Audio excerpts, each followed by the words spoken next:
2004 udaberriko kultura jardunaldien hasierari emango diogula gaur, hitzaldi batekin eta baita ere aurkezpen batekin.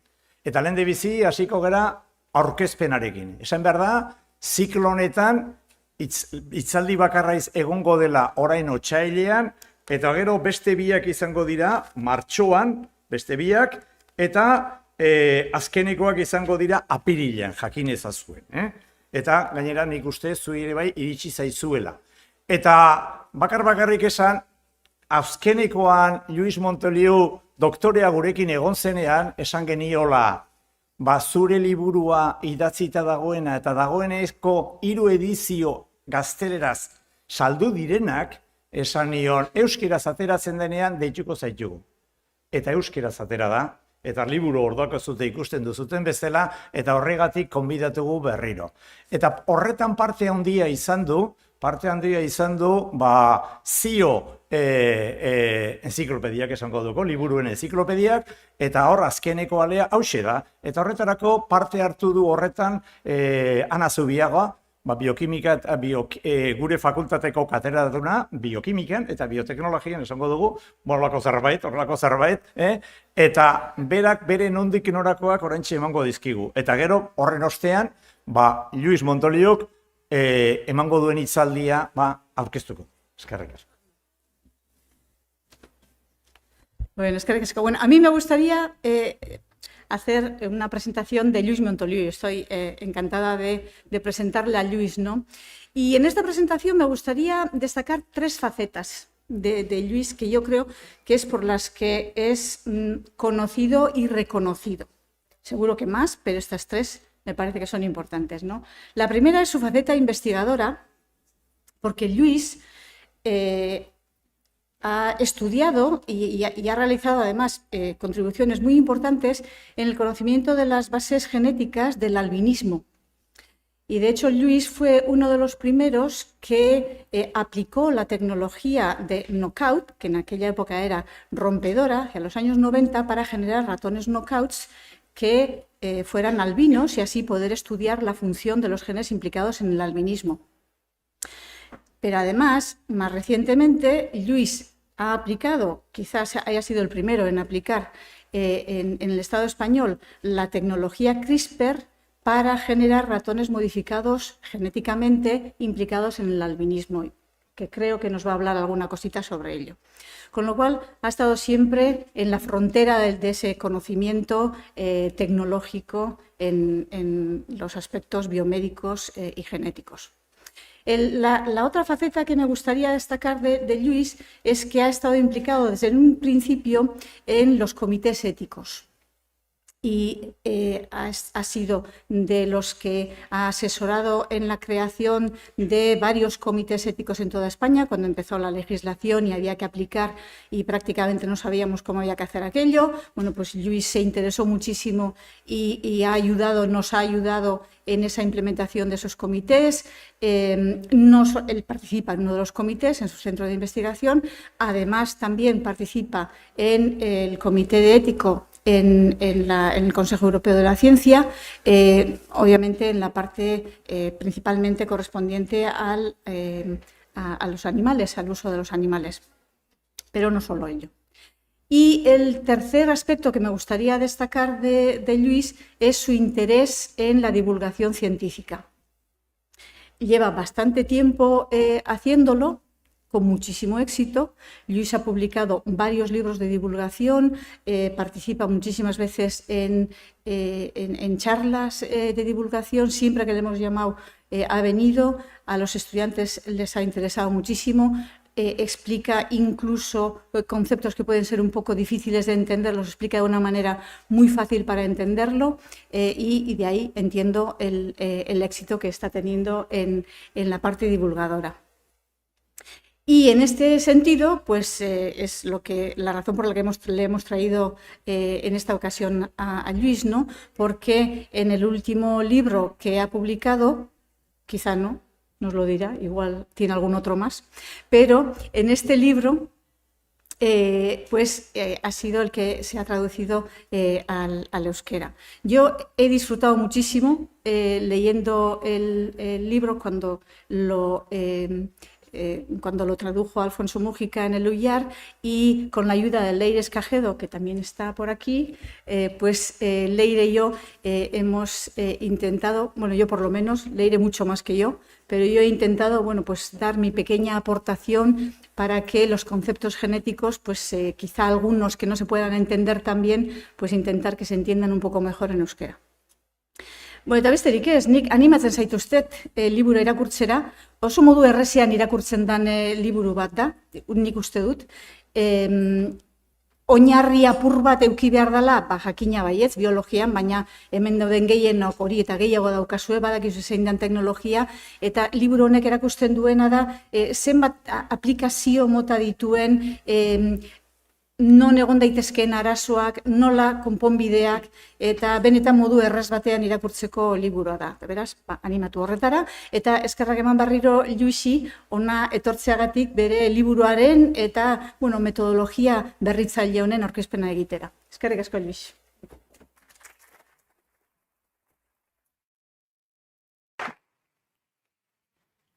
Bueno, buenos días a todos, Egunon. Muchas gracias, eskerrik asko, Fernando, Ana, Leire, por haber querido traducir al euskera. Es la primera traducción de uno de mis libros a cualquier idioma. Me hace mucha ilusión que sea al euskera y espero que pues, alguno tengáis ocasión de ojearlo. También felicidades y gracias, eskerrik asko, Alfonso Múgica, que es quien ha traducido finalmente este libro.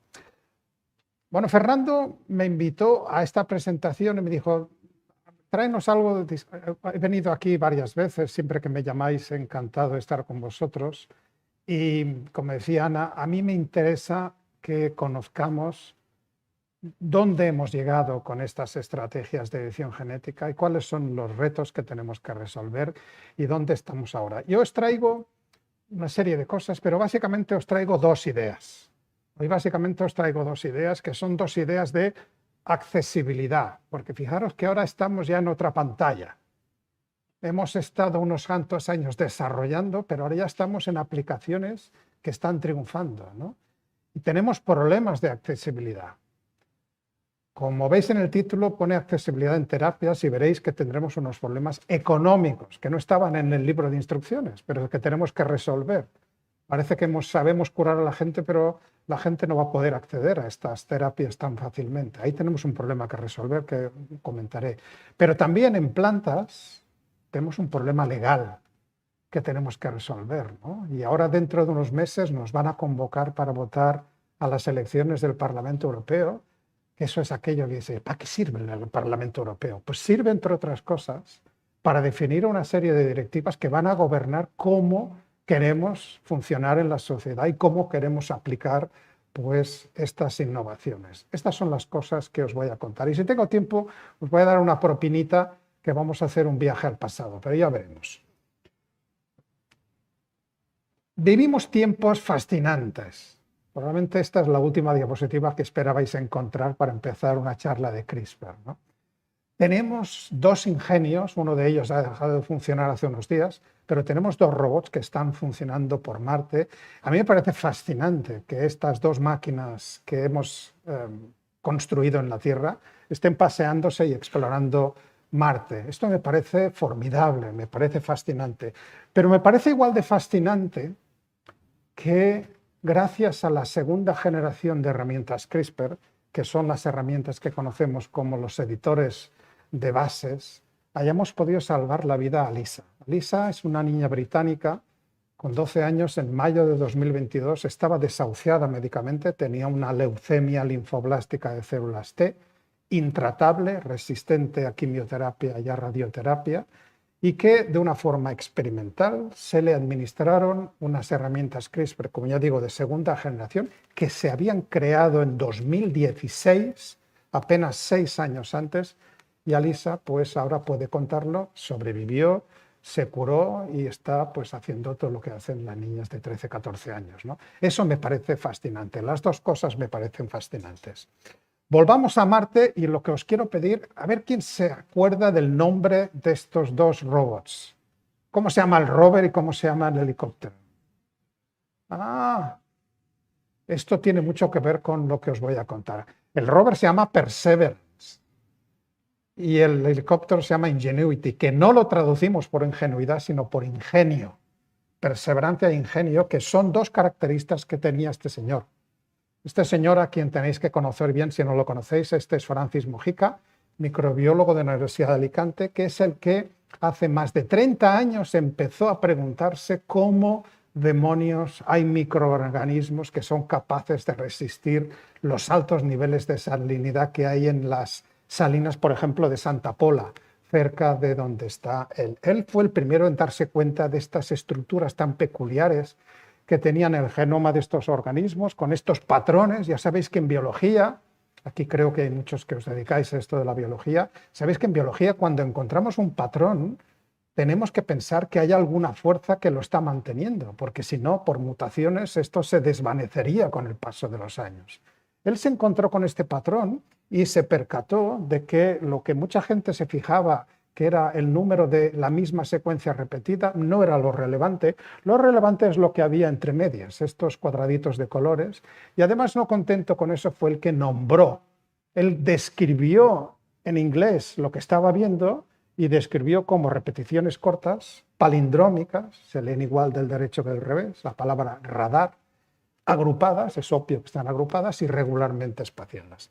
Él se percató que estas secuencias eran fragmentos de genomas de virus y lo que acabó descubriendo, como sabéis todos, en 2003, su momento eureka, es un sistema inmunitario de defensa de las bacterias, un sistema ancestral que han venido usando desde hace miles de millones de años. Los primeros procariotas en la Tierra creemos que aparecieron hace 3.500 millones de años y esto es un sistema eficacísimo porque una vez lo adquiere la bacteria, lo transmite a su descendencia y una vez sabe esa bacteria defenderse contra un virus porque ha capturado un fragmento del genoma de ese virus, esa defensa se lo transmite a las generaciones siguientes, ¿no?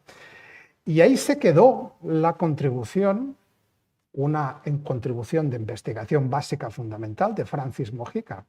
Y uno podría haber pensado que esto pues, hubiera sido una anécdota más de los miles de publicaciones que aparecen pues, constantemente en la literatura científica. Él lo acabó publicando tras pelearse con muchas revistas en 2005. Y fijaros lo que son las cosas. Esta publicación lo acabaron leyendo estas dos investigadoras.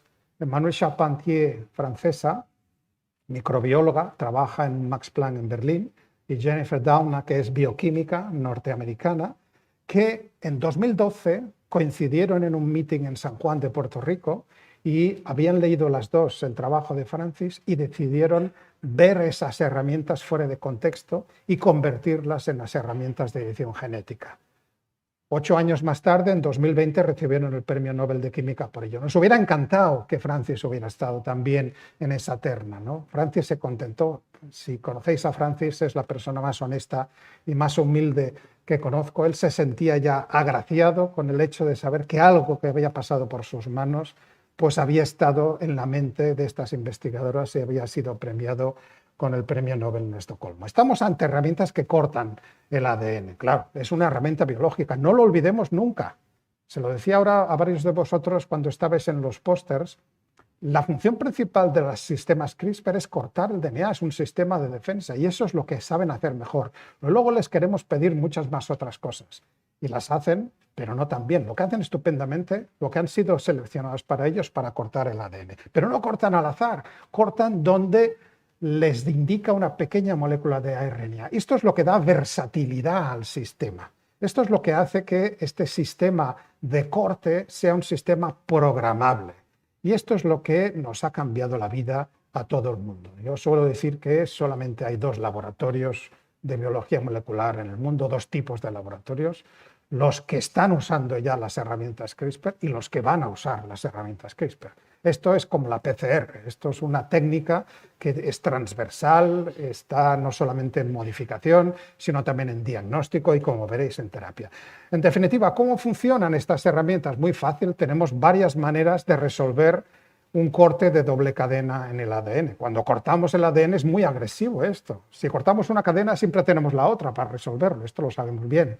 Pero si cortamos las dos se está deshilachando el cromosoma y de repente hay un fragmento, especialmente si no tiene el centrómero, que se va a perder la próxima vez que la célula se divida. Y por eso la célula no tiene ningún interés en perder ese fragmento, ¿no? Por lo tanto, monta rápidamente sistemas de corrección, ¿no? Tenemos proteínas que conocéis bien, como la P53, que se las conoce como una de las guardianas del genoma, que están patrullando, repasando continuamente el genoma a la búsqueda de estos dobles cortes e inician los sistemas de reparación, que pueden ir por varios caminos. A la izquierda es, vamos a reparar esto mal y pronto, alarmas, luces rojas, esto hay que repararlo rápidamente, voy a comerme letras y voy a meter letras al tuntún y espero que alguna A quede delante de alguna T y alguna G delante de alguna C para conseguir esa microhomología que necesito para restaurar la continuidad del cromosoma. Y estupendamente, esto lo hago así. Pero claro, como he metido y sacado letras, lo más frecuente que ocurre es que el gen deja de funcionar. Si ahora miramos para atrás, fijaros qué cosa tan inaudita y tan estupenda. Hemos cortado un gen, el que nosotros queremos, y el resultado es que ese gen deja de funcionar. Nunca antes habíamos tenido un sistema de inactivación específica tan preciso y tan eficaz. Esto es lo que realmente ha triunfado. Si escucháis charlas mías o charlas de cualquiera que haya trabajado en CRISPR hace 10 años, cuando esto empezaba, las investigadoras Charpentier y Dunna lo propusieron en el 12, pero fue en el 13 cuando los investigadores empezaron a utilizar, hace ya 11 años. Pues si escucháis esas charlas, poníamos mucho hincapié en la ruta de reparación de la derecha, que es la ruta que llamamos que está dirigida por homología. Nosotros le podemos dar de comer al sistema una pequeña secuencia que comparta homología a izquierda y a derecha del corte y ahí podemos jugar con la introducción de secuencias en color azul que no estaban, por lo tanto acabamos editando. Chimpum. Esto es lo que pensábamos que iba a ocurrir y esto nos las prometíamos muy felices y veíamos esto como una terapia génica futura. Bueno, la verdad es que han pasado los años y nos hemos dado cuenta que la reparación de la derecha es complicadísima. Hay una serie de proteínas que no controlamos, que son básicas en procesos básicos de la célula, de recombinación, de replicación, de transcripción, que es muy difícil de interactuar con ellas sin tocar cosas importantes en la célula, con lo cual fijaros que la ruta de la derecha, que es la que nos hubiera encantado que hubiera sido la que triunfó, no es la que ha triunfado.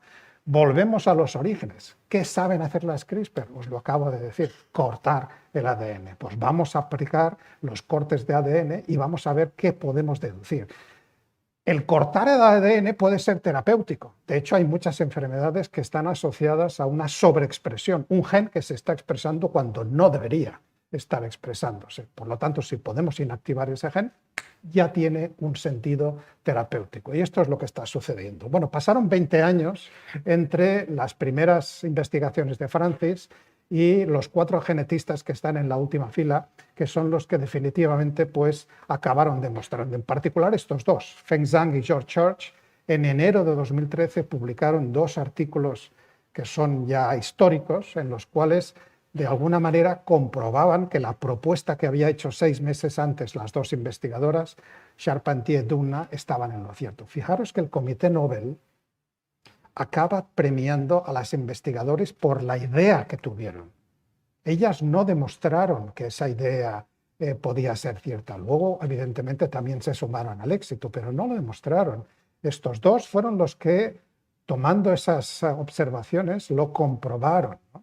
Y fueron, pues, también contribuciones importantes, pero lo importante, lo que resalto y lo que quiero que tengáis claro es que aquí lo que se premió fue esa idea de acabar postulando que unas herramientas que en origen eran básicamente un sistema inmunitario de defensa de los procariotas, de bacterias y de arqueas, pues fuera de contexto pues se podía convertir en una herramienta de edición.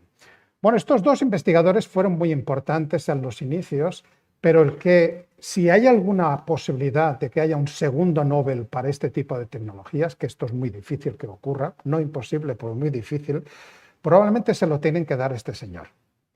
Este señor es David Liu, trabaja en el Instituto Broad. Este es una persona que tiene una formación multifaceta, tiene diferentes carreras, diferentes grados. Lo que hacemos el común de los mortales es aprovechar pues, lo que nos da la naturaleza, ¿no? He estado viendo pósteres vuestros, hay diferentes hongos, diferentes bacterias, aprovecháis pues, una proteína que está y la estudiáis, pero partís siempre de lo que existe en la naturaleza. David Liu no funciona así. A David Liu se le ocurren las actividades, se le ocurren iniciativas, se le ocurren proteínas que igual la evolución nunca ha inventado. Y a él le da igual.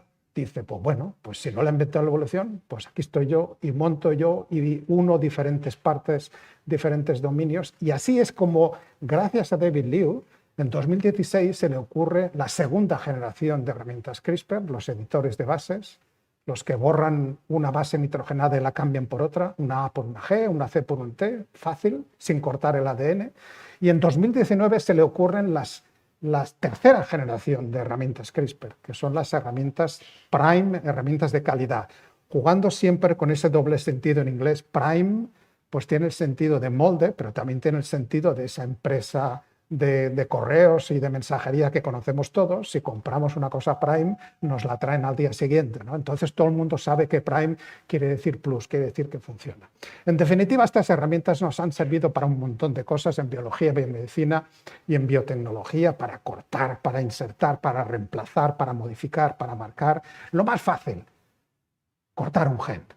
Dirigimos CRISPR contra un gen y la reparación de ese corte provoca la inactivación del gen. Estupendo. Esto nos ha dado mucho juego. Vosotros mismos estáis aplicándolo aquí en esta universidad en alguno de los pósteres. Podemos complicar un poco más y si cortamos 2 veces en la misma molécula de ADN, ahora esto es muy fácil. Ahora todos ya sabéis qué es lo que ocurre, que podemos fomentar que se elimine lo que hay en medio. Pero cuando empezamos en 2013, esto no era ni medio obvio. No era ni medio obvio que iba a ocurrir, ¿no? Primero no sabíamos qué tanto de eficaz iban a ser para que coincidieran 2 sistemas CRISPR cortando en la misma molécula de ADN. Y luego descubrimos que esto es extraordinariamente procesivo, de tal manera que esto es muy frecuente. De hecho, es la mejor manera de generar deleciones ad hoc, deleciones que están en la base de muchas de las enfermedades congénitas que nos afectan a nosotros y que hasta ahora no habíamos podido modelar adecuadamente porque no éramos capaces de reproducir exactamente la misma deleción. Y también podemos hacer mutaciones puntuales, ¿no? Como nosotros lo hemos aplicado esto diagnosticando a pacientes, a personas de enfermedades raras, como por ejemplo el albinismo, y luego trasladando estas mutaciones a los genes homólogos del ratón, lo que hemos llamado nosotros los ratones avatar, ratones que nos permiten investigar el efecto de esa mutación sin necesidad de importunar a esa persona que lleva la mutación. Primera de los problemas de accesibilidad que tenemos. Esto lo podemos llevar a las plantas. Por ejemplo, en Estados Unidos, en maíz, podemos inactivar el gen WAXI, que es un gen que acaba cambiando el contenido de los granos de maíz, que no solamente sirven para comérnoslo, sino que sirven también para producir pues, estas proteínas, como la amilopectina, que ya sabéis para qué sirve. Sabéis lo que es la amilopectina, ¿no? La amilopectina es lo que aguanta este papelito amarillo, el post-it, el adhesivo, eso es amilopectina. Por lo tanto, tener un maíz que tenga la mayor parte del grano que sea aprovechable industrialmente, pues es importante. Esto es una mutación directa de ese gen. En Japón, por ejemplo, tienen unos tomates ya desde hace 3 años en los cuales han inactivado una enzima que está en la regulación de la síntesis de un componente, un metabolito que es GABA. GABA, sabéis que es un neurotransmisor, y GABA también está implicado en reducir la hipertensión arterial. Mucha gente que tiene hipertensión, tiene una pastillita al día que tiene GABA o derivados de GABA y sigue funcionando, ¿no? Pues en Japón, además de esto, pues puedes decir, o me tomo la pastillita o me tomo una ensalada de estos tomates que ya tienen un contenido 5 o 6 veces superior. Y eso está permitido y eso está aprobado y funciona y es una innovación de la cual se pueden beneficiar de momento los ciudadanos japoneses. Y si en España se nos ha ocurrido algo que sea relevante, pues sí, yo creo que tenéis que conocer a Francisco Barro. ¿Alguien conoce a Francisco Barro? Bueno, pues cuando salgáis de aquí, de esta charla, ya no podréis decirlo. Y esta es una de mis tareas, de daros a conocer no solamente a Francis Mojica.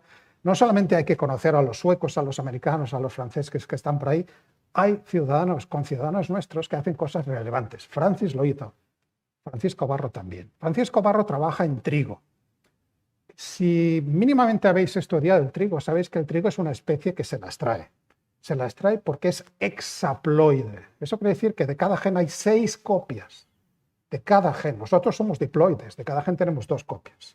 Con lo cual, inactivar cualquier gen en trigo implica inactivar 6 copias de gen.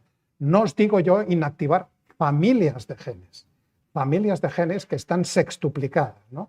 Él se propuso inactivar los genes de las gliadinas. Las gliadinas son los componentes principales del gluten. ¿Para qué? ¿Para qué podría servir generar un trigo con un menor o casi sin contenido en gluten? Porque sería un trigo cuya harina panificada y los bollitos y las galletas resultantes podrían ser consumidas por las personas con celiaquía. Y creo que esto todos entendemos que es una mejora. Él lo hizo en 2010 de una forma como se hacían las cosas en 2010, antes de la revolución CRISPR, y él utilizó RNA de interferencia, añadió un transgen a las plantas de trigo, era un trigo transgénico, y se encontró de bruces con la directiva europea que, más allá de regular, que es lo que supuestamente hace, lo que hace es bloquear. Desde el 2001, esa directiva que veréis a continuación no ha hecho más que bloquear el desarrollo de estas plantas innovadoras en las cuales tienen características singulares. Él no pudo continuar ese desarrollo. Pero cuando salieron las CRISPR dijo, esta es la mía, yo voy a poder hacer ahora una edición genética que no va a requerir la introducción de ningún transgen, por lo tanto no va a ser una planta transgénica, lo único que voy a hacer va a ser editar los genes de las gliadinas y los voy a eliminar. Y lo publica en 2018 y se las prometía muy difícil, muy contento, estaba esperando que esto iba a tener un éxito, y en julio de ese mismo año resulta que el Alto Tribunal de la Unión Europea decide de una forma totalmente inusitada, es un despropósito científico, mis compañeros legales me dicen que sí, que hay una base legal para ello, pero científicamente es un despropósito, deciden que los organismos editados son indistinguibles de los transgénicos y por lo tanto vamos a asumir que van a tener el mismo riesgo para la salud para los humanos o riesgo para el medio ambiente, como si los transgénicos tuvieran riesgos para la salud humana o para el medio ambiente, que ahora sabemos que no los tienen, ahora lo sabemos después de 20 años, ¿no? De nuevo Europa pues perdía el tren del progreso. ¿Qué ha hecho Francisco Barro? Pues con la patente que hicieron ellos desde el CSIC, él trabaja en el Instituto de Agricultura Sostenible de Córdoba, se ha ido a Estados Unidos. Ahí le han hecho la ola, le han puesto una alfombra de terciopelo y hay varias empresas interesadas que van a desarrollar ese trigo, que van a crecer ese trigo, que van a preparar las galletitas y que nos van a vender las galletitas a nosotros. Entonces resulta que nosotros, siendo un desarrollo europeo, nos vamos a convertir en consumidores y no vamos a poder producir esto. ¿Son los organismos editados transgénicos? Vosotros veréis. Un transgénico en la cual añadimos un DNA exógeno que puede ser de la misma especie o de otra especie, es obvio que introducimos DNA de novo. Todos conocemos variedades y esas variedades no les ponemos el adjetivo de transgénico. Una variedad puede tener en un gen una determinada variante genética que hace que ese tomate sea más dulce o que ese tomate, por ejemplo, no inactive el gen de la clorofila y eso hace que coincidan los licopenos con el verde de la clorofila y eso nos da el cumate, ese tomate oscuro, ¿no? Si mezclamos verde y rojo nos sale el cumate, ¿no? Pues eso es una mutación puntual y entonces a esas variedades a nadie se le ocurre llamarla transgénico. ¿Y por qué vamos a tener que llamar transgénico cuando aplicamos una herramienta CRISPR que lo único que hace es de forma directa cambiar una de las letras para pasar de una variedad a otra, para incorporar una característica adicional a otra? Un organismo editado no es un transgénico, ¿no?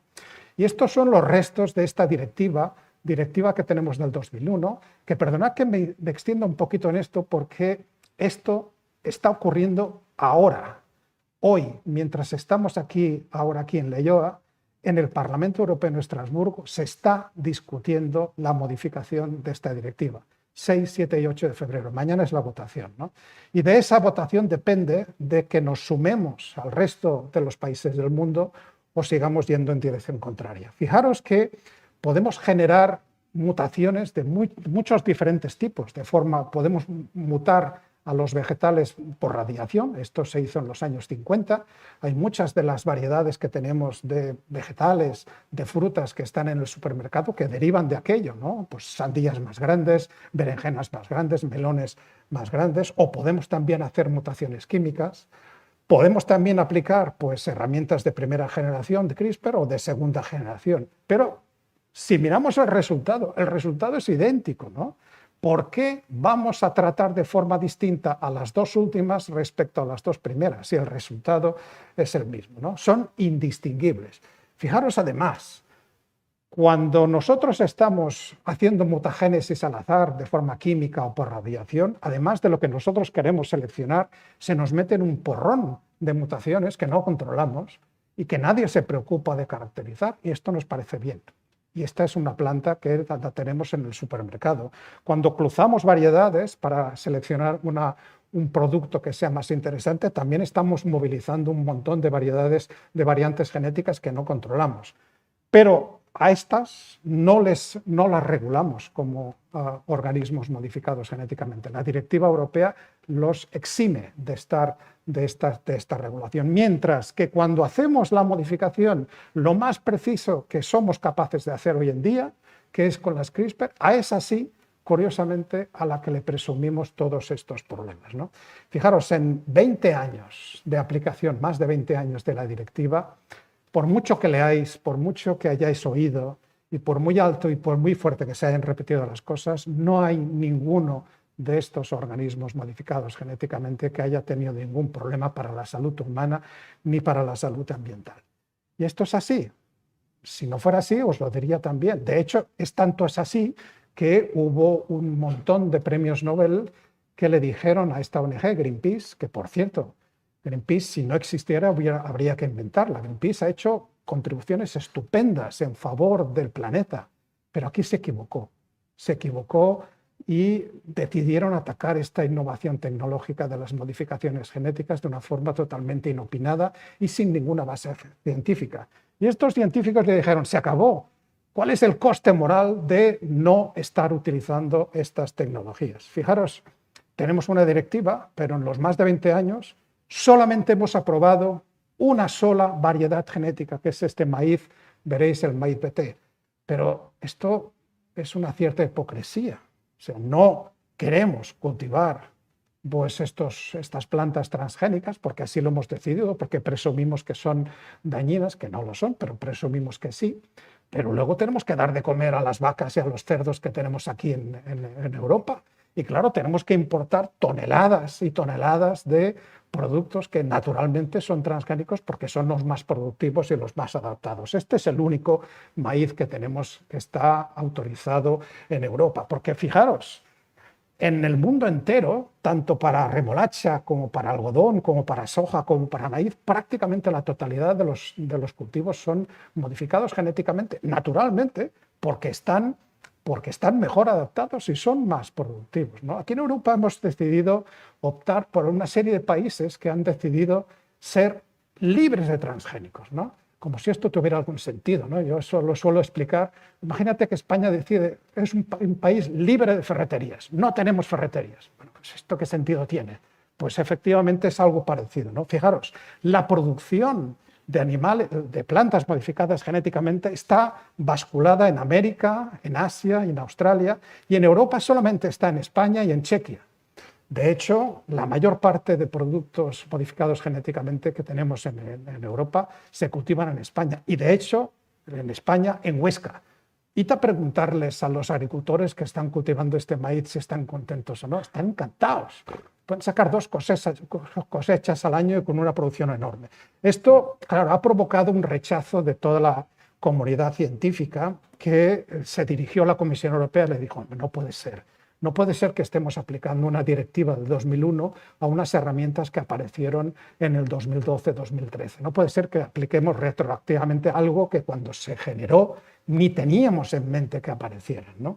Bueno, conseguimos que la Comisión Europea en 2021 dijera, bueno, igual sí, 20 años después, igual sí que tenemos que revisar esta directiva, ¿no? Bueno, bienvenidos al club, ¿no? Igual tenemos que revisar, igual tenemos que dejar de seguir bloqueando, ¿no? Finalmente, en julio del año pasado, y esto quizá no haya sido transmitido adecuadamente a toda la sociedad, pero vosotros tenéis la obligación de saberlo, estáis trabajando en estos temas, en julio del año pasado la Comisión Europea decidió hacer una propuesta que no es ni la mejor ni la que nos hubiera gustado a la comunidad científica, pero es una propuesta que yo creo que tiene visos de poder ser aprovechada, en la cual se decide que si esa innovación tecnológica CRISPR que añadimos a la planta podría haberse obtenido por métodos, entre comillas, naturales, mediante cruces, tras un porrón de años, tras varios siglos y no sé cuántas centenares de generaciones, si lo podemos hacer con CRISPR igual, pero mucho más rápido, entonces no le vamos a aplicar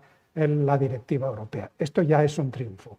Y sobre las que les vamos a aplicar la directiva, pues vamos a poner una serie de modificaciones. Por ejemplo, si el número de inserciones o de modificaciones es inferior a 20, no lo vamos a considerar para estar regulado. ¿Por qué 20 y no 40? Pues no me lo preguntéis a mí, pero esto es un acuerdo al cual llegaron. A mí me parece arbitrario, pero bueno, bienvenido sea, ¿no? Por ejemplo, si se trata de eliminar, pues cuantas más letras mejor, no hay problema en eliminar.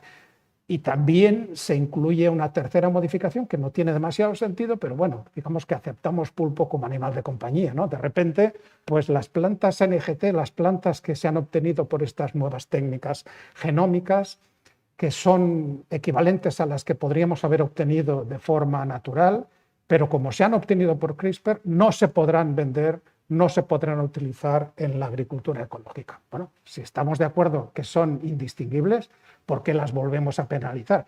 Pero bueno, digamos, esto es peccata minuta, creo que esto es lo que tenemos que apoyar y creo que esto abre una puerta de esperanza, ¿no? Si consultáis las noticias del Parlamento, esto es una noticia de anteayer, fijaros, se está debatiendo estos días esta propuesta de la Comisión que tiene que ser aprobada por el Parlamento. Si os preguntáis para qué sirve el Parlamento Europeo, entre otras muchas cosas, sirve para esto. Sirve para saber si nosotros vamos a poder sumarnos a lo que hacen el resto de países del mundo. Por eso probablemente habéis visto que algunos centros de investigación, este es nuestro centro, esto es el CNB, salimos ayer a tomarnos fotos en la entrada del centro, y esto hay fotos de estas por toda Europa, diciendo, dadle una oportunidad a las nuevas técnicas genómicas, son seguras, se trata de ciencia, confiad en la ciencia, ¿no? Acordaros que vivimos en un mundo global. Todas las decisiones que tomamos, pues tenemos que verlas desde una perspectiva global. Fijaros, este es el aspecto que tiene estas tecnologías actualmente, ¿no? Fijaros que en rojo solamente está la Unión Europea y Nueva Zelanda. Cuando uno va por la autovía y todos los coches van en dirección contraria, igual tienes que empezar a pensar que el equivocado eres tú, ¿no? Si resulta que la mayor parte de países ha decidido que estas tecnologías pues, pueden incorporarse de una forma sencilla y sin necesidad de aplicarles estas directivas. En el fondo, si me permitís el símil, pues Europa sigue fabricando ese fantástico Ferrari de los años 50, que es muy bonito, pero que nos cuesta un montón, que es carísimo, que no tiene cinturones de seguridad, no tiene ABS, no tiene control de velocidad, pero lo seguimos. Y claro, como cuesta tanto de fabricar, le pedimos a las autoridades que nos ayuden a fabricarlo, mientras que en Japón pues nos vienen con un utilitario que resulta que tiene ABS, que tiene cinturones, que tiene todas las modificaciones, que es infinitamente más barato, y claro, nos quejamos de que esos compitan con nuestro Ferrari, ¿no? Pues en el fondo está muy bien que seamos capaces de hacer Ferrari. Lo que no podemos hacer es impedirles a las fábricas que hacen Ferrari en Europa que incorporen pues, los cinturones de seguridad, que incorporen ABS. No podemos negarles a los investigadores y a las empresas biotecnológicas en Europa pues, esta innovación. Salto al siguiente campo, salto a la siguiente limitación en terapia. Y para eso necesito echar mano de David Liu, que os he dicho que para mí es uno de mis héroes favoritos. Es un tipo que se le ocurre mezclar una Cas9 inactivada, que no corta, pero que sigue posicionando ese complejo en un sitio del genoma, y se le ocurre unir la deaminasa out of the blue. O sea, esto a nadie se le había ocurrido. Claro, cuando nos lo explican, todos decimos, qué estupendo, qué idea más estupenda. Ya, pero se le tuvo que ocurrir a alguien. Esto la evolución nunca lo pensó. Y de hecho, esta deaminasa es capaz de cambiar una C por una T, o una A por una G, o una C por una G. Y esto ya se ha aplicado, por ejemplo, en estrategias para tratar la anemia falciforme, que veréis también a continuación. En este caso, pues cambiamos una sola letra, no para sustituir al aminoácido mutado a la versión original, sino a una versión neutra, una alanina, que ya sabemos que existe en la población humana y que ni tan mal, pues resulta que esa alanina pues, permite que la betaglobina siga funcionando. Quizá no con un 100% de actividad, pero funcione adecuadamente. Esto también se ha aplicado para control de personas que tienen niveles altísimos de colesterol, ¿no? Inactivando el gen PCSK9. ¿Cómo se inactiva un gen con un editor de bases? Pues muy fácil, convirtiendo un codón que codifica para un aminoácido, convirtiéndolo en un codón de stop y truncando la proteína. En este caso, este gen es un represor del receptor de las lipoproteínas de baja densidad, que son las que transportan el colesterol.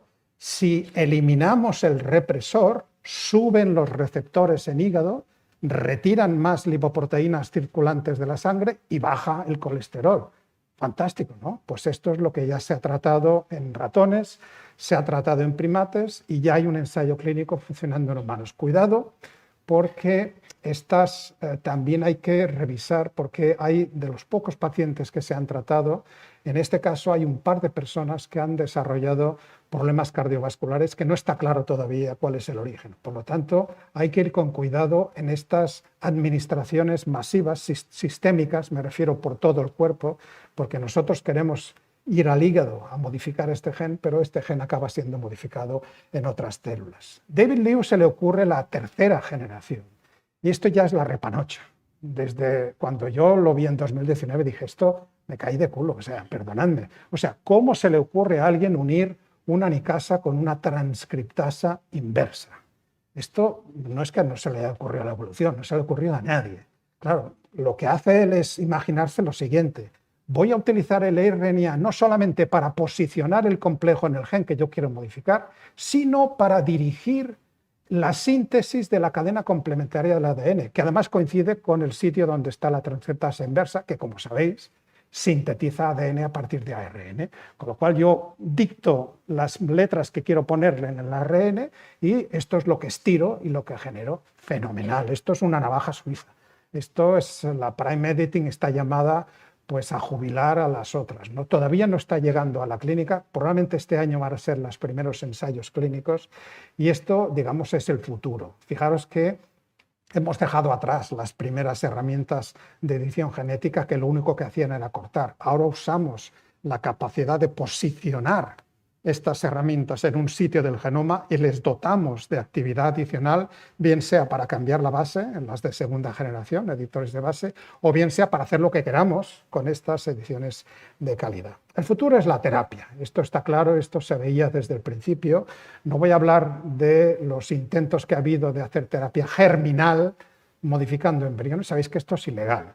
Si yo estuviera pues, haciendo algo parecido en el laboratorio, os tendría que dar pues la charla desde Soto del Real, que es una cárcel que tengo muy cerca de donde vivo yo, en Colmenar Viejo, ¿no? Entonces esto es así, y si alguna vez llegamos a la conclusión de que es bueno modificar los genes de un embrión, de un ser vivo que todavía no ha nacido, pues lo que tendremos que tener es una mayoría suficiente en el Parlamento para conseguirlo y para revocar pues, en nuestro convenio de Asturias de 1997, que España, junto con casi 30 países, pues también firmó. Lo que sabemos hacer, lo que se está aplicando es la terapia somática. Vamos a tratar a una persona, esa persona que tiene ese problema, y la podemos tratar o bien ex vivo o bien in vivo. Ex vivo quiere decir que le sacamos células a esa persona y en el laboratorio modificamos esas células. Las editamos, por ejemplo, y luego las retornamos a ese paciente. Ahí tenemos un nivel de control muy importante. En in vivo no. En in vivo, por ejemplo, como os decía el ejemplo del colesterol, yo estoy dando algo sistémicamente, le estoy dando las herramientas al paciente y no sé dónde van a ir a parar. Yo intento que vayan al hígado, pero no puedo evitar que vayan al páncreas o vayan al riñón o vayan al corazón o vayan a otros sitios. Esto no hace tanto que sabemos hacerlo. Los primeros ejemplos datan de 2016. 3 laboratorios hicieron un modelo animal para aplicar esa terapia génica, un modelo animal de una enfermedad rara muy grave, que es la distrofia muscular de Duchenne, que afecta principalmente a los varones. El gen de la distrofina está en el cromosoma X y que acaba siendo mortal en la tercera, cuarta década de vida, más la tercera que la cuarta. En cualquier caso, los 3 laboratorios, usando un modelo de Duchenne, lo que hicieron fue utilizar CRISPR para eliminar el exón que llevaba la mutación y así generar una distrofina más pequeña de tamaño y que era capaz de tener quizá un porcentaje de células con una actividad de distrofina. Fijaos, esto es unas células musculares normales, las del centro en el animal mutado y las de la derecha una vez editado. Quizá un 15 o un 20% de fibras es suficiente pues, para que los músculos más importantes, ¿cuáles son los músculos más importantes? El corazón y el diafragma. Si nos fallan estos dos, se acabó lo que se daba, ¿no? Entonces ahí consiguieron una ventaja. Esto fue en ratones. 2 años después lo consiguieron en perros Beagle, que es otro modelo experimental, pero hay que leer la letra pequeña de este artículo, ¿no? Y este artículo hablaba de una corrección entre un 3 y un 92%. ¿Esto qué quiere decir? Esto quiere decir que esto es de un 0 al 100%. Esto traducido al román paladino es una vez me sale y otra vez no me sale. Esto es lo que quiere decir, ¿no? Y ahora vosotros os pregunto, ¿vosotros creéis que con estas bases estamos en disposición de iniciar un ensayo clínico de distrofia muscular de Duchenne? No parece que sea el caso, ¿no? Bueno, pues hubo quien pensó que sí. Y esta es una empresa en Boston que se llama Rare Diseases, que el propietario de la empresa, el CEO, su hermano, tenía distrofia muscular de Duchenne. Este es Terry Horgan. Terry Horgan, esta es una de las terapias famosas de N=1, que yo soy muy crítico con ellas, ¿no? Claro, imaginaros todos los recursos de esta empresa puestos para tratar un solo paciente. Si tú eres el padre de ese paciente, estás encantado, pero si tú eres el papá de otro niño con la misma enfermedad que no va a tener esa suerte, pues eso no es éticamente aceptable. Además, es que científicamente es muy complicado. ¿Cómo gestionamos N=1? Si me sale, champán y pastas, fiesta. Pero si no me sale, ¿por qué no me ha salido? ¿Me he equivocado de dosis? ¿Me he equivocado de administración? Muy pocas cosas puedes deducir. Claro, estos investigadores pues pensaron, bueno, pues las herramientas CRISPR las estamos administrando dentro de un vehículo, en este caso es un adenovirus asociado que vaciamos de su contenido y ponemos pues el material genético que codifica tanto la nucleasa, la Cas9, como el ARN guía que necesitamos para llevar esa nucleasa al gen de la distrofina. Un ratoncito pesa 25 o 30 gramos, necesitamos un título determinado de ratones, pues esto lo multiplico, hago la regla por 3, 6 por 4, 24, me llevo una y resulta que me salen nada menos que para una persona de 70 kilos 7 por 10 a la 15. 10 a la 15 adenoasociados. 10 a la 15 son 1000 billones. Billones de los nuestros, de los europeos, no de los americanos. O sea, 1000 millones de millones. Esto es una cantidad exorbitada. Eso es lo que sale de hacer la regla de 3, pero ya sabéis que en biología la regla de 3 frecuentemente no nos funciona. ¿Qué ha pasado? Esta persona a los pocos días de recibir esta infusión tremenda de virus murió. Murió de un choque séptico tremendo. El sistema inmunitario de su cuerpo no pudo gestionar tal cantidad de partículas virales. Hay que contar cuando las cosas salen mal. Hay que contar, claro, yo estoy seguro que estas personas estaban queriendo hacer este experimento y querían lo mejor, era el hermano del propietario, ¿no? Pero quizá ahí teníamos un conflicto de interés importantísimo, ¿no? O sea, cómo yo decido lo que voy a darle a mi hermano sin atender a, seguramente, algunos científicos que le dijeron, cuidadín, que por ahí no vamos bien, no tendríamos que hacer esto, ¿no? Este es el resultado. Fijaros, lo que creíamos que íbamos a hacer con CRISPR en cuanto a terapia, lo que nos prometíamos en 2013 es que íbamos a cortar cerca de la mutación, íbamos a darle un óligo con la secuencia correcta y se iba a corregir esto y chimpum, esto ya quedaría resuelto. Esto es lo que pensábamos que iba a ocurrir. Os he dicho que la modificación de la derecha por recombinación homóloga no funciona, o al menos no funciona con la eficiencia que necesitaríamos para llevarla a la clínica. En cambio, lo que podemos hacer es, si no podemos cambiar el alelo mutado, lo que podemos hacer es inactivar el alelo mutado. Y eso lo hacen estupendamente las CRISPR. Acordaros, volvemos a los orígenes. Es una herramienta biológica que corta ADN.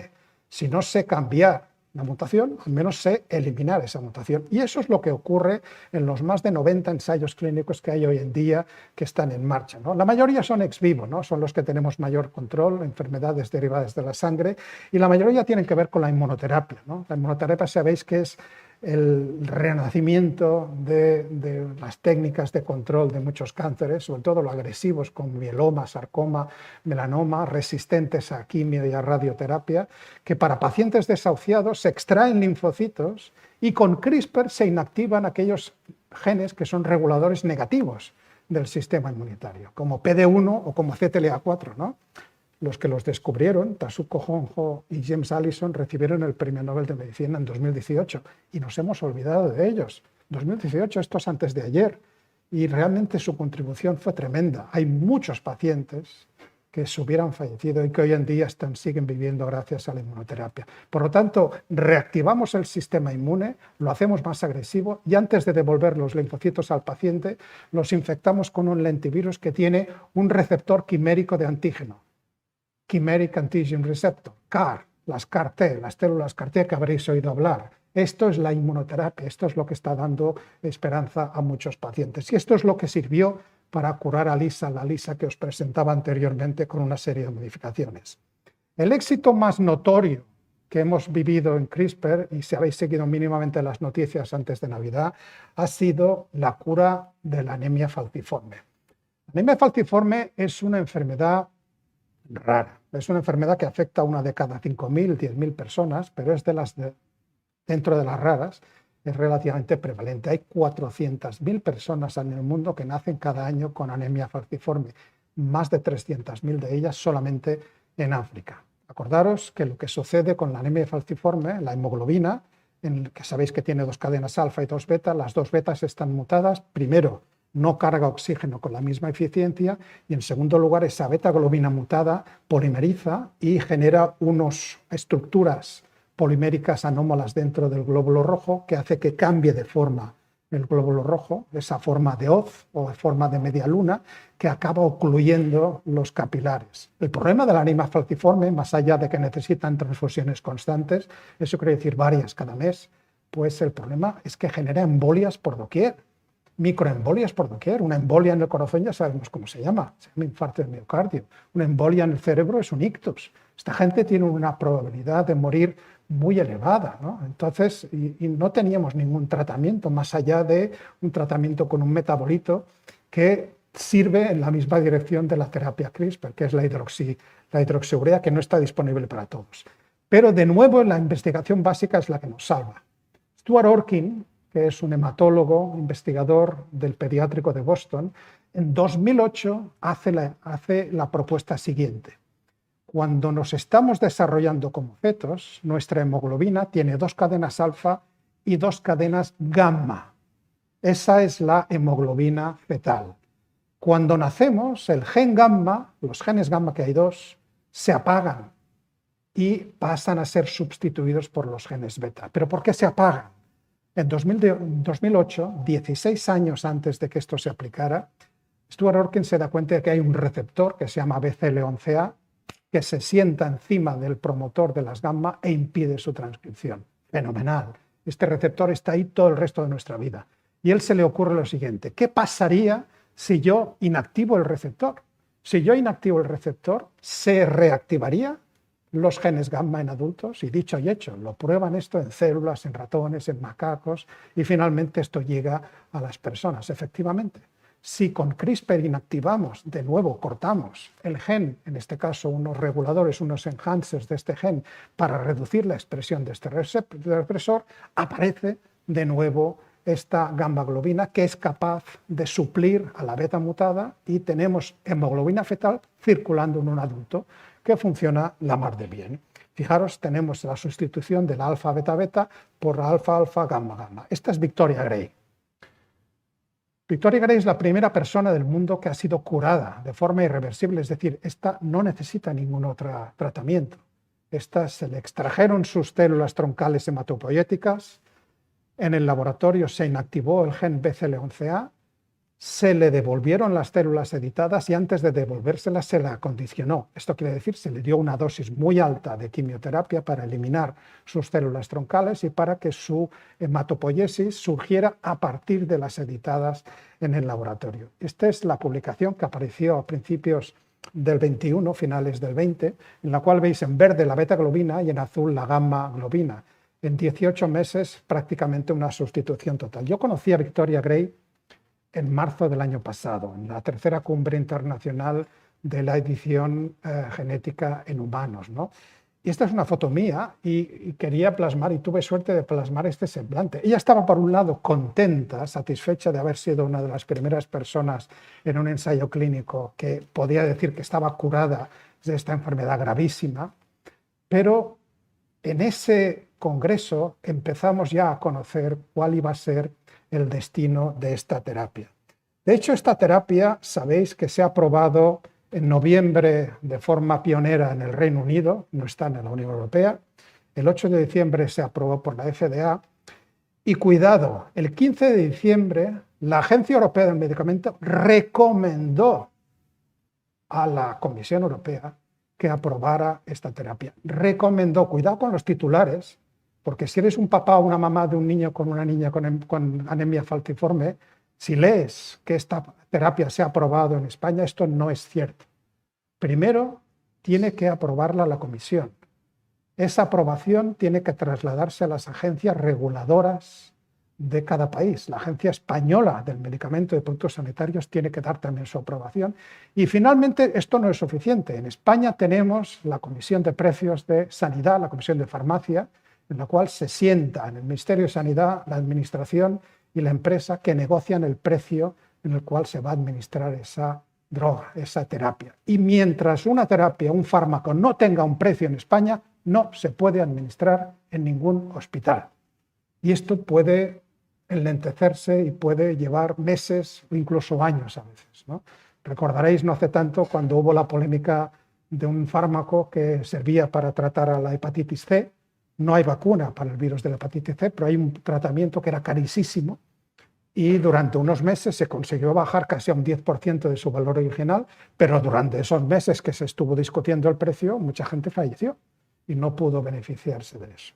Bueno, el problema del semblante de Victoria Gray es que las empresas que son las promotoras de esta terapia, que es CRISPR Therapeutics, que es la empresa fundada por Emmanuel Charpentier y Ver Therapeutics, dijeron que el tratamiento iba a salir a $2,2 millones por paciente.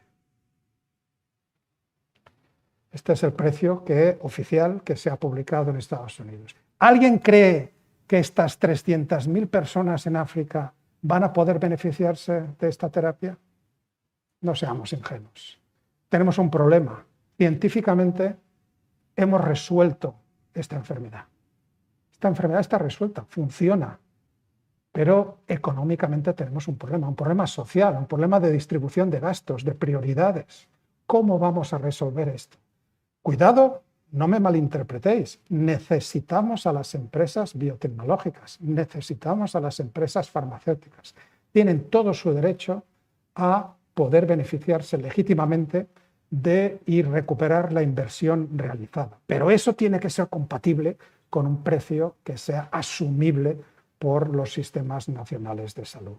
Porque si no, estamos haciendo un pan con unas tortas. Nos hemos pasado años, yo en particular y muchos otros como yo, hablándoles a las asociaciones de pacientes de las terapias que venían las terapias, que tenemos las terapias, que ya tenemos las terapias, y ahora resulta que cuando tenemos las terapias estamos vulnerando el cuarto de los principios de bioética, que es el principio de justicia, que todo aquello que hagamos no sirva solamente para tratar a aquellos que puedan financiar ese tratamiento, sino que también sirva para tratar a todos aquellos que lo necesitan. Bueno, esto no funciona en todos los casos.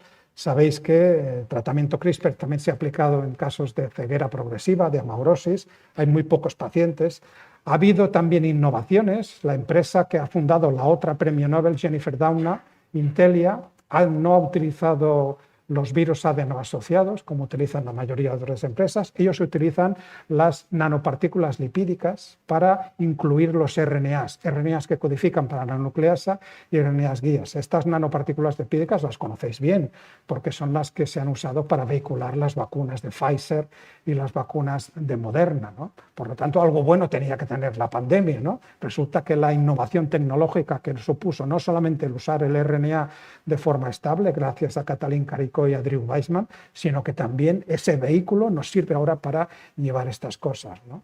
Y fijaros que esta enfermedad rara que trató la empresa Intelia, esta amiloidosis por transirretina, pues se probó primero en primates y una sola administración bajaba de nuevo la expresión de ese gen, y este es Paddy, uno de los primeros pacientes en los cuales también se ha tratado. Y recientemente hemos conocido también, esto ha sido hace unos pocos días, pues otro tratamiento que se ha probado, CRISPR, que está funcionando para angiodema congénito. Angiodema congénito en el cual, pues de nuevo, inactivamos un gen, el gen de la calicreína, que es un gen que está asociada a la extravasación de fluidos, ¿no? a esos edemas que se generan en particular en este caso, ¿no? Se da la circunstancia de que en este caso del angiodema hereditario, la enzima que falta, que es la esterasa, el inhibidor de la C1 esterasa, también es uno de los poquísimos productos que se obtuvieron a partir de la leche de animales transgénicos, ¿no? Que seguramente habréis estudiado que hay muchos animales que se han utilizado para generar proteínas recombinantes, pero la realidad del día es que hay 3 o 4 solamente aprobados. Uno de ellos es el Ruconest, que es este inhibidor de la C1 esterasa a partir de esa proteína recombinante a partir de la leche de conejas transgénicas. Fernando, si me dejas 2 minutos más, os voy a dar la propina. Os he dado los 2 problemas de accesibilidad que tenemos, pero me gusta daros una propina porque veo muchos estudiantes y porque creo que va a enlazar cómo he empezado el seminario, porque a veces uno tiene que jugársela en esta vida, uno tiene que arriesgar, y en ciencia hay que arriesgar muchas veces, más de las que nos gustaría a veces, ¿no? Fijaros, este es Matthew Porteous, este es otro de mis héroes, es un tipo genial que trabaja en la Universidad de Stanford, es uno de los que está más avanzados en el desarrollo de estas tecnologías para enfermedades de la sangre. A él se le ocurrió una idea que una vez te la cuentan, dices, pues esto ¿por qué no se me ha ocurrido a mí? Pues se le ocurrió a Matthew. Resulta que la CRISPR-Cas9 que usamos, todos en el laboratorio, las que compramos en las empresas, acostumbran a venir de 2 bacterias, de Streptococcus pyogenes y de Staphylococcus aureus. A poco que sepáis un poquito de estos bichos, os daréis cuenta que son bacterias patógenas. Piógenes es el causante de otitis y de laringitis, y Staphylo aureus es la bestia negra de los hospitales, es la que causa las enfermedades estas infecciosas que son resistentes a muchos antibióticos. Hay cepas de aureus que son multiresistentes, que no hay manera de quitárselas de encima y el paciente acaba falleciendo de sepsis. Él dijo, si estamos tan expuestos a estas bacterias, nuestro sistema inmunitario las conocerá y también conocerá sus componentes. Luego deberíamos tener anticuerpos contra las CRISPR-Cas de Staphylococcus aureus y de Piógenes. ¿Nos parece esto una propuesta muy sensata? Pues esto no se le había ocurrido a nadie, se le ocurrió a Matthew y lo comprobó, y efectivamente pues tenemos anticuerpos, con lo cual tenemos un problema. Para ex vivo no tanto, pero para in vivo tenemos que ir con cuidado, porque si resulta que nuestro cuerpo tiene anticuerpos contra ese Cas9, vamos a montar una respuesta contra esa proteína que no va a poder actuar como realmente nosotros quisiéramos. Por lo tanto, hay que ir a buscar otros sistemas CRISPR-Cas. Esto es uno de los penúltimos intentos de clasificar sistemas CRISPR-Cas en procariotas. Hay centenares, miles de sistemas y que se agrupan en diferentes categorías. Y claro, apenas estamos usando los sistemas de 2 bacterias, ¿no? Y uno se pregunta, pues tenemos que ir a buscar bacterias que hayan tenido poco o nada de interacción con los humanos, ¿no? Hay que ir a buscarlo a sitios recónditos. Claro, los laboratorios que tienen mucho dinero y que están súper bien financiados, no me refiero a los laboratorios aquí en España, resulta que se pueden ir al desierto de Atacama, o se pueden ir a la Antártida, o a la fosa de las Marianas, o a estas piscinas de agua termal que aparecen en Yellowstone. Ahí hay bacterias que tienen sistemas CRISPR en los cuales no han interaccionado con los humanos, ¿no? Claro, nosotros no tenemos tanto dinero, pero alguna buena idea tenemos, ¿no? Y con Francis se nos ocurrió ir a la laguna del Hondo, que está cerca de casa de Francis. Francis vive cerca de Elche.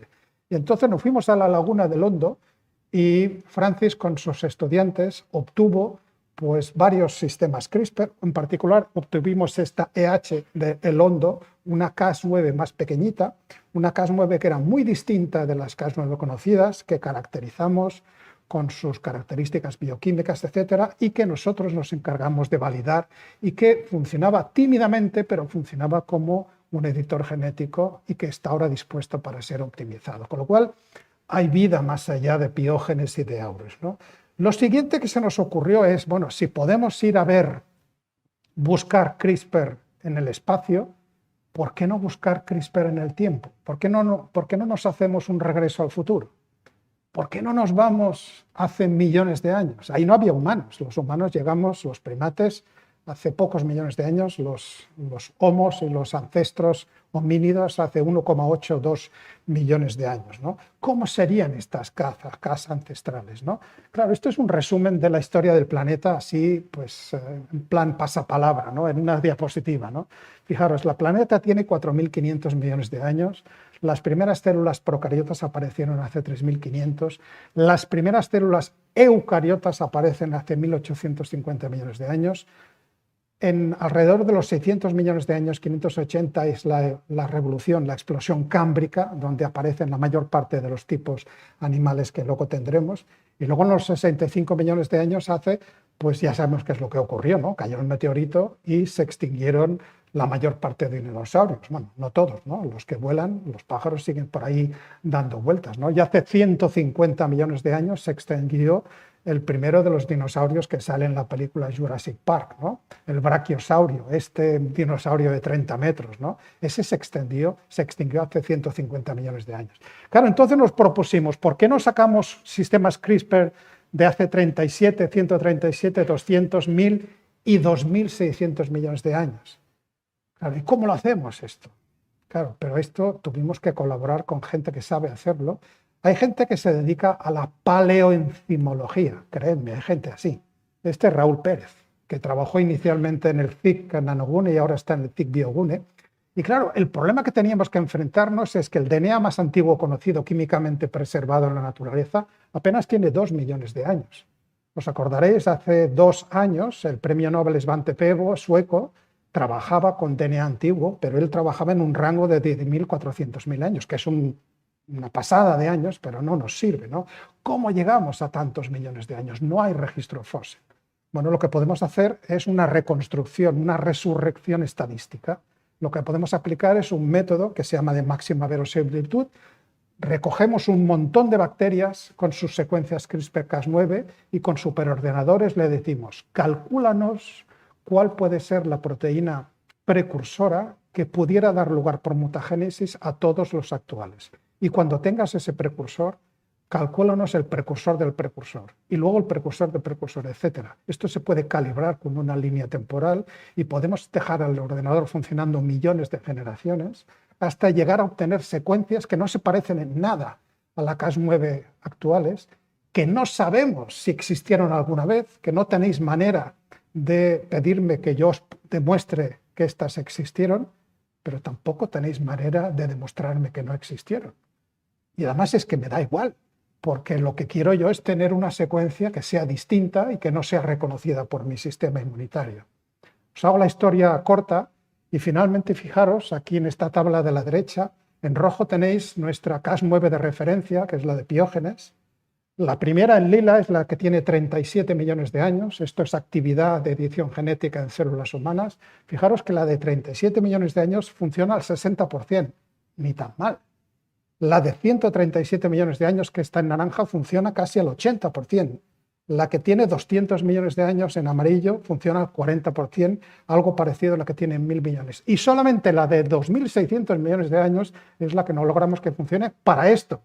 Pero ¿sabéis qué? Funciona para otras cosas. Resulta que esa proteína tan antigua no corta ADN de doble cadena, corta ADN de cadena sencilla, corta ARNs, lo cual encaja con el origen evolutivo que tenemos claro de la vida, ¿no? Que empezó con cadenas monocatenarias, cadenas de ARN. ¿Por qué iba a haber una nucleasa que cortara dos cadenas si lo que había originalmente eran cadenas monocatenarias, ¿no? Bueno, finalmente pues logramos hacer este trabajo, ¿no? Ese trabajo tiene una peculiaridad, ¿no? Aquí os presento a Raúl, a Francis y a servidor cuando estábamos presentando este proyecto en una de las agencias que estuvo a punto de financiarnos este proyecto. Nadie nos financió este proyecto. Este proyecto no fue financiado porque en las diferentes agencias que acudimos siempre nos pedían ¿por qué usted no resucita una proteína y demuestra que funciona y luego ya si acaso vemos el resto del proyecto? Decíamos, hombre, por favor, si yo le resucito una proteína ya he hecho el proyecto. Usted tiene que creerse que somos capaces de hacer este proyecto, ¿no?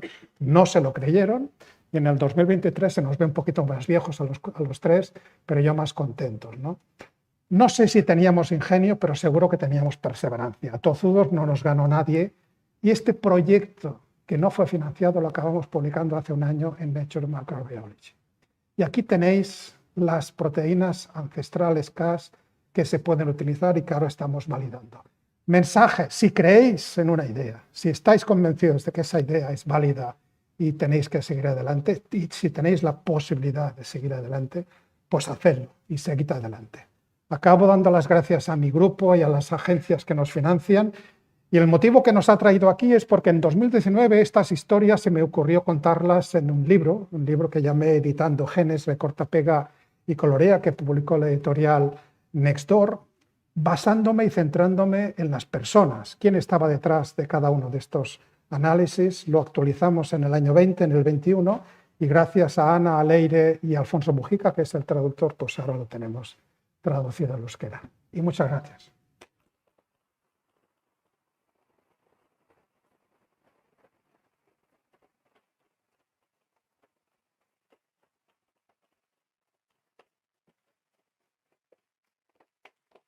Si tenéis alguna pregunta, yo encantado. Yo sé que es un poquito tarde y seguro que tenéis ganas de ir a comer, pero si tenéis alguna pregunta, yo encantado.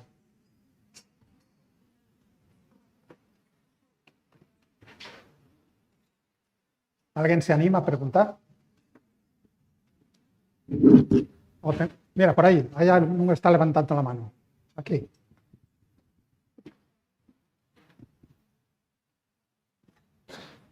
Ah, no, te estabas poniendo el jersey, ¿ok?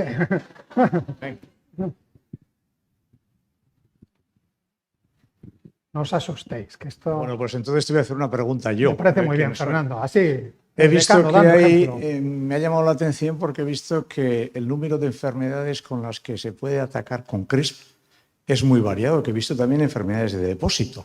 Sí. Es decir, las posibilidades que tenemos con CRISPR llegan a un rango tan grande. Es decir, si tú tienes una enfermedad que tiene una base genética, esa base genética quiere decir que tú sabes concretarla en un gen que o funciona mal o funciona regular o no funciona o está funcionando cuando no debería, ahí puedes interactuar con CRISPR. Si no tienes claro la base genética de una enfermedad, eso es más difícil. Por ejemplo, en todos los casos, la mayor parte de ensayos clínicos y de aprobaciones que están llegando, fíjate que son de inactivación. Lo que sabemos hacer es inactivar un gen y eso es terapéutico en muchos de estos casos. Todavía no están llegando, y no creo que lleguen, al menos con las herramientas de la primera generación, las sustituciones, lo que nos gustaría, ¿no? El corregir el gen porque tiene una mutación. Eso todavía no lo sabemos hacer y eso espero que lo hagamos con los editores de bases o con los editores de calidad. Gracias. Mira, por ahí están levantando la mano. Estaba esperando a que los alumnos preguntaran, porque a mí siempre se me ocurren un montón de preguntas. Soy profe, pero pues tengo mucha curiosidad. Muy bien. En este caso, relacionado con el trigo, que es de lo que nos comenzaste a hablar. Y ahora que tenemos tanto los agricultores en la calle porque tienen Claro. un montón de problemas, Sí. una de las cosas que sí que me han contado los agricultores que, por ejemplo, no pueden sembrar ellos sus propias semillas porque están mutadas, capadas y no son capaces de... Y en muchas otras semillas que comemos y las plantas no crecen. O sea que yo entendía como que eso también sería algo transgénico o mutado. No, vamos a ver. Esto es una de las cosas que se dicen y no necesariamente cierta, ¿no? Fíjate que lo que el agricultor quiere es sembrar la planta que sea la más productiva. Las más productivas, esto lo sabemos en genética desde hace un montón de años, son las híbridas. Las híbridas no son cepas, las híbridas se crean ad hoc a partir de variantes que son las que dan origen a ese híbrido. Pues claro que tienes que comprar cada año las híbridas, porque si tú estás sembrando las híbridas, lo que vas a tener es un desparrame genético de todos los genes y por eso en las siguientes generaciones no van a ser tan productivas. Por eso el agricultor, si quiere tener el mismo rendimiento de una cosecha de un año a otro, tiene que comprar esas semillas. Y entonces, en conexión con eso, yo no sé si la Unión Europea, una de las razones que utiliza para no aprobar, por ejemplo, el trigo sin gluten, es que cómo controlas, por ejemplo, la polinización de ese trigo sin gluten frente a otros cultivos que tengan gluten. Si hay una hibridación entre el de con gluten y sin gluten, bueno, esto lo hemos estudiado en ecología, los que estudiamos biología, al final el más potente es el que puede y esto nos lleva a que se eliminen especies. ¿No será eso lo que intenta evitar? Lo que ha gobernado la Unión Europea, y esto es importante que lo sepamos, voy a poner aquí, ha sido la aplicación de un principio que en ética es importante, pero que hay que aplicarlo con cuidado. Cuando lanzamos una nueva tecnología que no sabemos muy bien cómo va a funcionar, aplicar el principio de precaución es prudente. No sabemos cómo va a funcionar y eso está bien.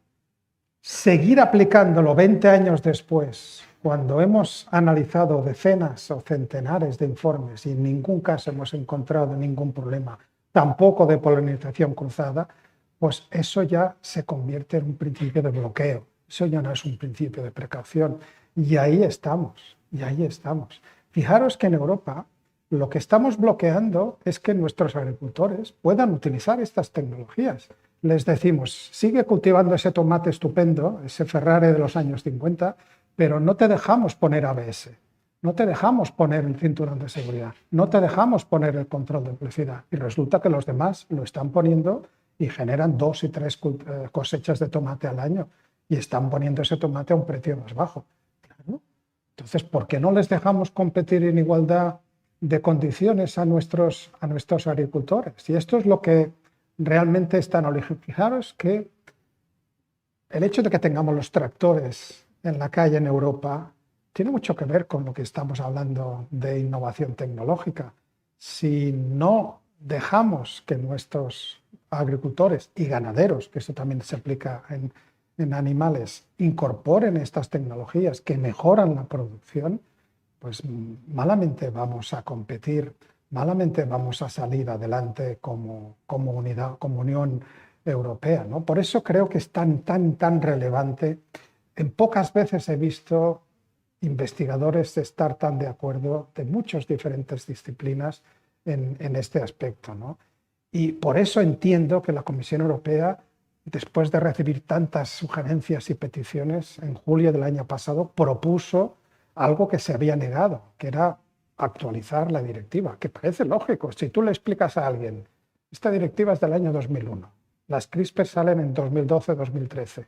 Estoy aplicando una directiva que cuando se escribió no sabíamos que existían las CRISPR. ¿Cómo vamos a aplicar las CRISPR con esa directiva anterior? La tendremos que actualizar, ¿no?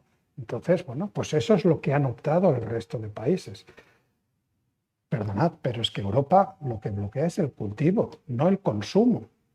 Aquí estamos comprando millones y millones y millones de toneladas de soja, de maíz transgénico, perfectamente, que nos produce Argentina, que nos produce Estados Unidos, que están encantados de vendérnoslo porque nosotros no queremos cultivarlo, pero tenemos que dar de comer a nuestros cerdos y a nuestras vacas, ¿no? Por lo tanto, esto implica pensar un poquito más allá y, de verdad, no me creáis a mí.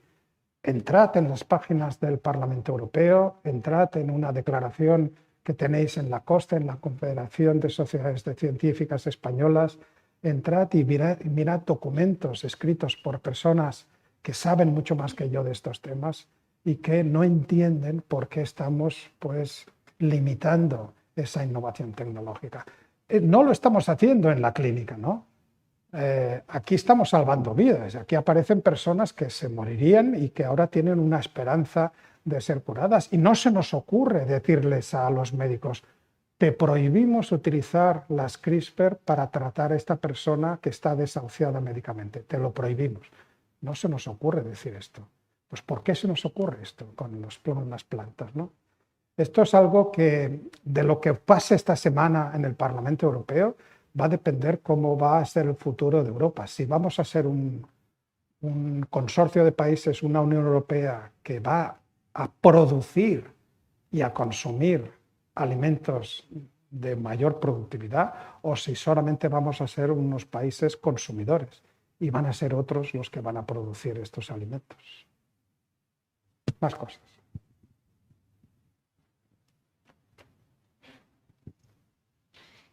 ¿Por qué no se podrían utilizar las Cas9 de diferentes bacterias de la microbiota? Por ejemplo, alguna que no sea patógena en vez de tener que buscar una resucitada. Claro, de hecho esto es lo que hace Francis. Francis, yo no sé si esto es lo que preguntas, pero Francis lo que siempre le ha interesado, a Francis nunca le interesó la edición genética, ni pensó en ello. Y eso es lo que hace todavía más magistral su contribución, que se acabara utilizando para algo que a él ni se le ocurrió. Pero a él lo que le preocupa es modificar las resistencias a antibióticos que tenemos en las bacterias intestinales, ¿no? Que viajan en plásmidos y que tú puedes utilizar CRISPR para dirigirlas. Y en la microbiota tenemos bacterias que tienen muchos otros sistemas CRISPR que también podemos obtener. De hecho, hay gente que está sacando sistemas CRISPR de la microbiota, de bacterias y de arqueas. De hecho, esto hay miles de publicaciones. Digo, para no complicar en buscar resultados. Sí, claro. Pero fíjate, es que la gente se ha ido a los confines del mundo y el ejemplo nuestro, si queréis, nosotros con la boina, pero nosotros vamos aquí a la laguna que está al lado de casa de Francis y resulta es que la pregunta que os tenéis que hacer es que en el tiesto que tenéis en vuestro balcón, donde tenéis un geranio, en esa tierra seguro que hay un pseudomonas con un sistema CRISPR nuevo que todavía nadie ha caracterizado y resulta que igual es la bomba y no lo sabemos. Pero me refiero más a algo que esté en nosotros para que sea menos reactivo. O sea, al final, en vez de buscar algo externo... Ya te entiendo. ¿No sería más lógico? Tú piensas que cualquier cosa que vayamos a darte terapia, la mayor parte de estas terapias son terapias de un solo uso. Son terapias monoadministraciones. Bueno, entonces no va a haber reacción. Claro, por lo tanto, no va a haber. Cuando hablamos de más administraciones, entonces da igual la proteína. Siempre vas a sensibilizar el sistema inmune y vas a tener respuesta. La mayor parte de terapias que estás viendo es una sola administración. Gracias. Había una persona al lado, creo que... Sí, muchas gracias, Luis, por tu presentación, que hemos seguido con mucho interés. Y otra de las cuestiones que también creo que podíamos abordar de cara a lo que se está planteando estos días en los medios de comunicación es que el Parlamento Europeo retrasa el decreto de la reducción de pesticidas cuando con estas tecnologías las plantas estarían más adaptadas y mejores y podrían funcionar mejor de cara a muchas de las plagas que hoy tienen que soportar. Entonces, ¿cómo esta tecnología iría hacia una agricultura, digamos, más sostenible y con menos producción de fitosanitarios? Creo que es un tema que también debe ser tratado, a ver si lo ven en la Unión Europea. Pues tú lo has dicho, esto está coincidiendo en el tiempo, todas estas discusiones.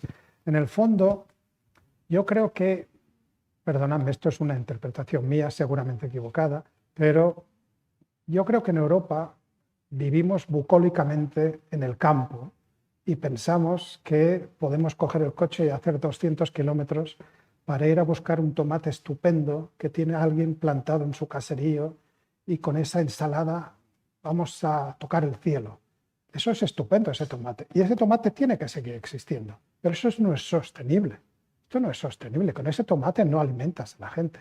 Tú lo que necesitas son cultivos hidropónicos donde le des el agua que necesita, con una variedad de tomate que te permita sacar 2 o 3 cosechas al año. Estos incrementos de producción De hecho, no estás inventando nada. CRISPR lo que hace, de hecho, la modificación que propone la Comisión no es crear de nuevo variedades, sino vehicular variedades hacia las productivas a partir de la variabilidad existente en la naturaleza.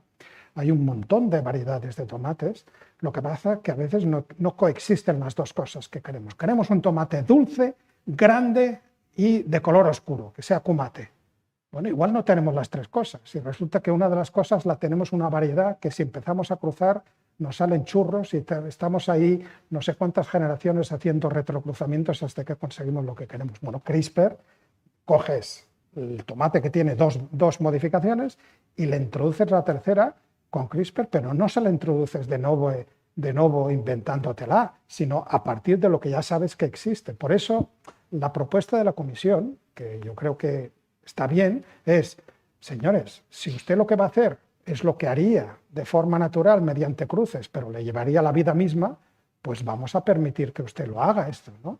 Y es así como lo han determinado en el resto de países. Yo creo que tendríamos que ser un poquito humildes y pensar que si el resto de países ha optado por una cosa distinta, igual somos nosotros los que estamos equivocados.